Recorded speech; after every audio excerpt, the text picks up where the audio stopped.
everyone, it's Catherine. It's my senior year at USC, which is hard to believe considering that I look like a babby, but I'm graduating. I unbelievably landed myself a full-time job after graduation. After going through what felt like thousands of rejections, I swear I was rejected to more places that I even applied to. A lot of times when you apply to places, you submit your application online and the person on the other end is pretty much just like, new phone, who dis, and throws it out. I got ruthless my senior year this past semester. While I wasn't uploading to YouTube, I was scavenging every single job forum, finding the best tips, the best strategies.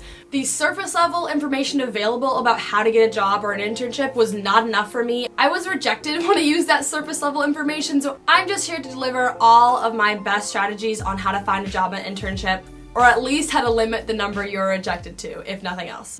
Number one, before you apply to anything, before you put yourself out there and submit applications and go through interviews, if you're still fixing up your resume right now and you're just stuck because you have no idea how to describe a certain experience, all you gotta do is just find someone on LinkedIn who has had that same position or is in a very similar position and just model your description after theirs. LinkedIn is pretty much just like a digital resume. So if you've been volunteering this past semester or your last internship was social media interning, think of someone in your network that's already doing that, or just search that specific job title on LinkedIn and find someone who's really done a great job at spinning that in a very developed, constructive way. Number two, if you're not already, join clubs and organizations on campus that give you access to a ton of alumni. USC is great about that, and alumni open you up to a whole new world of networking and connections to find jobs through. Especially if there are clubs in your campus that pair you with a mentor,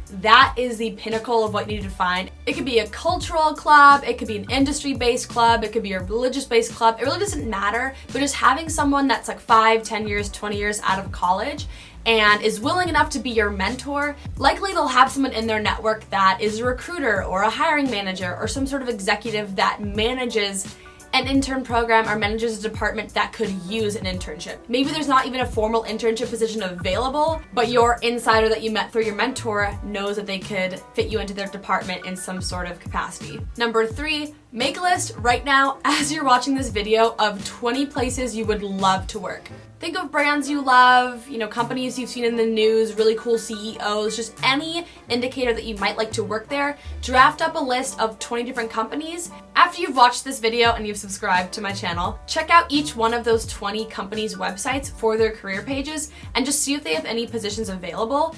If there aren't any open right now, check back on a weekly basis to see if they do. The worst kind of pain in the job application process is not actually getting rejected. For me at least, it was finding a position that I would be perfect for, but having the deadline already passed. So it was closed, I could no longer apply to it. That is a unique kind of distress that I do not ever want to go through that again, and that's why anytime that I had a break between classes or maybe there was a lull during a lecture, I would just go on my laptop, find those career pages and just cycle through them every single week. You can also follow, a lot of companies have career Twitter pages. There'll be like an NBC career page or there'll be like a Neutrogena career page, and that way you can kind of see what positions are available right now. LinkedIn's always a pal. A lot of companies will be weekly posting the new positions they have going up on their site as well. Number four, if you know an older student that's in your place, wants to go in the same sort of career track or is in the same major, ask them if they've kept track of their application history.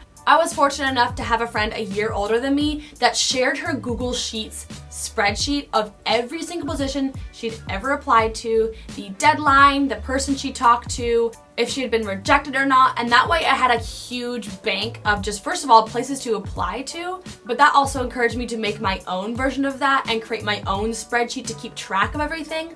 That way, if I found a cool position but it wasn't open yet to apply to, I could put that down and remember to come back on like October 20th or on April 13th and apply to those positions. Number five, once the career deities have blessed you with a first round internship, which is a blessing, do not get me wrong, after thousands of applicants have applied, you getting the first round is something to be very, very excited about. In an effort to not ruin the first round, you need to go on a deep dive of all the information about the company, and fortunately I discovered a gold mine of information in the form of corporate blogs. Almost every single company I applied to would keep a running blog up. Not sure which poor soul's job it was to keep up with that blog. I'm pretty sure they only get like 12 views per article, and it's just all of us that are just freaking out and researching as much as possible about the company.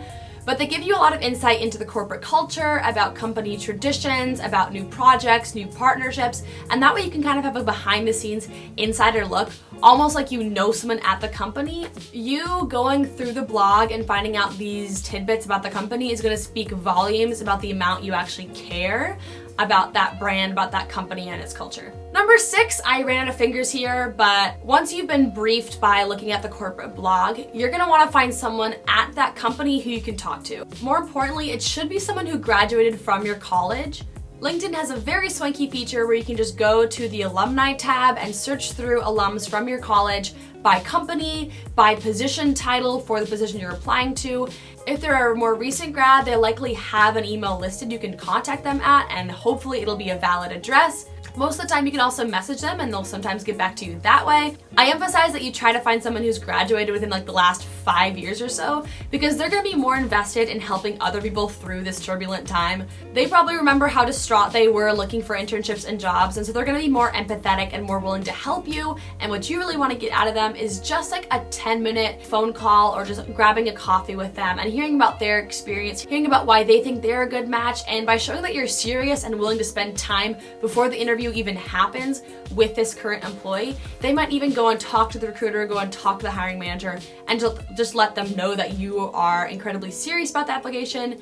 Number 7, when it's time to raid through interview questions and just start drilling yourself on some answers you can give, Glassdoor is a fiend for this. I don't know why, but after people interview, they usually go on Glassdoor, review the interview, and then leave an example question that they got. So verbatim, word for word, a question they've received from the interviewer. And a lot of the times recruiters don't bother to update and refresh these questions year to year. So you might literally get the exact same questions you already prepared for by going on Glassdoor. So that'll probably get you like 50% of the way for interview prep, and then the other 50% of the way to get you at 100% prepared comes from the job description.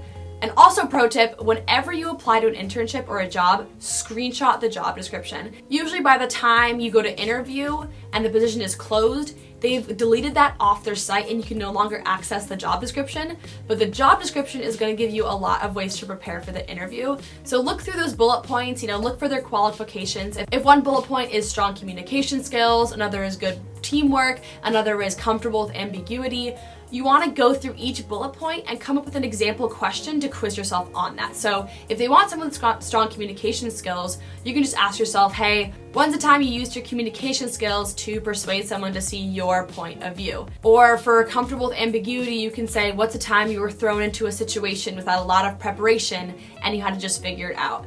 That'll get your mind running with some good stories, some examples to throw in there when they're asking questions about those kind of things. Number 8, when you're flying out to the interview, when you're driving there, bring stationery with you. So bring thank you cards, bring pens, envelopes, and either write a thank you note in your car before you go in, leave the name blank, or if you do know the name ahead of time, put that in there and seal those all up. Or what you could do is go to the interview and then, go to the bathroom afterwards and just quickly jot up a thank you note for each of your interviewers. Seal those all up, and if you deliver them by hand to the secretary or receptionist, they can probably get those to your interviewers within the next day. Because usually what happens is you'll fly out to the interview, you'll fly home, you'll write the thank you note, you'll mail it back to them, and by that time it could be getting to them a week later after they've already made the decision yes or no about you. So you want to make sure you're doing that in a timely way, and also it's going to show them that, again, you're taking it seriously, which I feel like is the number one thing you want to demonstrate, is that you're not just someone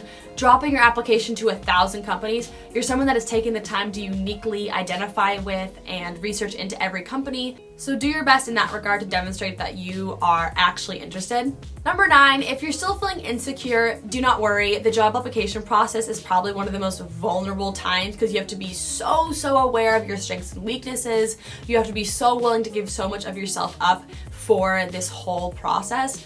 I know I didn't give you a complete how-to guide, but if you're looking for that, I have a ton of websites that I referenced almost daily, and I'll leave those in the description down below. If you want to hear about my job after graduation more, or if you want further career-oriented advice, I'll leave all the videos I have on that in the description box below.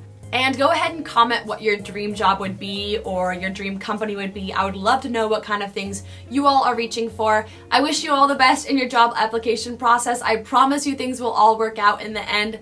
Thank you all for watching. I'll see you all next time if you're subscribed, and Katherout.